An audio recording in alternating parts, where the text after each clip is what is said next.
সমস্ত পুরুলিয়াবাসীকে ভালোবাসা জানাই,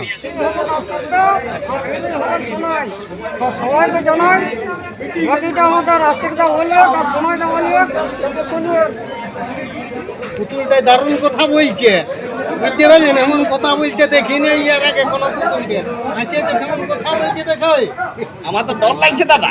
আমার ফোনটা কুড়ে ওঠে, যা করি আমি করি। হাই দেখো, দেখছো কেমন লাইট যেমন এবার আমি তো ডেঞ্জারাস রে বাপ। কামড়ে দিবেন না কেমন? না হয় নাই, বলে হ্যাঁ বাপ, তোমার নাম কি বটে? আমার নাম হলো জটলা, ও বাবা। আমি হলি অকল। তো যাই হোক, খুব সুন্দর দেখলাম একটা নতুন কিছু। তো দাদা ভাইকে সবাই সাপোর্ট করো। দাদা ভাইয়ের একটা আইডি আছে, হ্যাঁ, দেব মাহাতো। তো ফলো করবে চ্যানেলটা, একটু পাশে থাকবে। হ্যাঁ, খুব সুন্দর সুন্দর কিছু ভিডিও বানায়, একদম টেডি নিয়ে, একদম পুতুল নিয়ে, নতুন কিছু নিয়ে। পুতুল নিয়ে দারুণ দারুণ বানায়। আমি ভয় খাই গিয়েছিল প্রথমে আইছিলি, তোমরা কামড়ে করবে কিনা? তো দেখছি পুতুলটা কথা বলছে। হ্যাঁ, ইয়ার করে দিবে, সাপোর্ট করে দিবে চ্যানেলটাকে। হ্যাঁ, জাম করে দিবে।